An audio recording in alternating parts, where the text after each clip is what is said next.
সংখ্যালঘুদের উপর নির্যাতন ও ভারত বিরোধী কার্যকলাপের প্রতিবাদে শিলিগুড়ি পানি ট্যাঙ্কি মোড়ে সোনালী ব্যাংকের সামনে বিক্ষোভ দেখালো বঙ্গীয় হিন্দু মহামঞ্চ। এদিন দুপুরে পানেডিংয়ের মোড়ে অবস্থিত সোনালী ব্যাংকের সামনে বিক্ষোভ দেখাতে থাকলেন বঙ্গীয় হিন্দু মঞ্চের সদস্যরা। অন্যদিকে এই খবর পেয়ে ঘটনাস্থলে ছুটে আসে শিলিগুড়ি মেট্রোপলিটন পুলিশের বিশাল পুলিশ বাহিনী।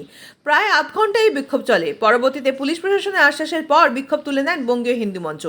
এই বিষয়ে বঙ্গীয় হিন্দু মঞ্চের সদস্যরা সাংবাদিকদের মুখোমুখি হয়ে বলেন, বাংলাদেশ যতক্ষণ পর্যন্ত এই দেশ সনাতন হিন্দুদের নিরাপত্তা দিতে পারছে ততক্ষণ এদেশে আসা বাংলাদেশিরাও আমাদের কাছে শান্তিতে থাকতে দেব না।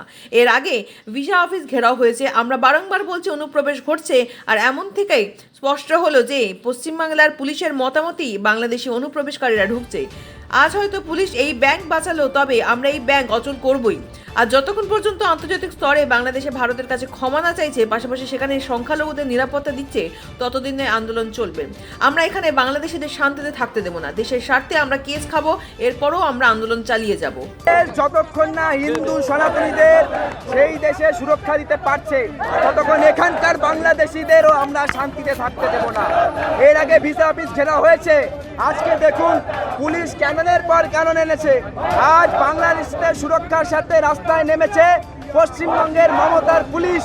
তাতে এটা স্পষ্ট হয় যাহা ইউনিস তাই মমতায়। এই যে ভিতরে ভিতরে এতদিন আমরা কথা বলছিলাম যে অনুপ্রবেশ কি করে ঘটছে, এটা স্পষ্ট হলো যে বর্তমান পুলিশের মদতেই এই পশ্চিমবাংলায় বাংলাদেশি অনুপ্রবেশ ঘটতো, বাংলাদেশিরা আসতো। আজ এটা আবার স্পষ্ট হলো।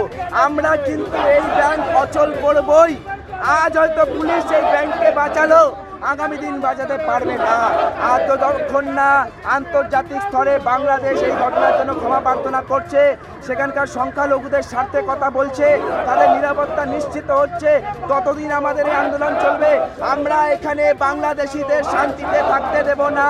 আমরা এর আগে হসপিটাল নার্সিংহোমে ডেপুটেশন দিয়েছি, আইভিএফ গুলোতে বলেছি যাতে ওদের চিকিৎসা থেকে বঞ্চনা করা হয়, এবং যদি না মানে লাগাতার আন্দোলন করব, প্রতিদিন রাস্তায় নামবো।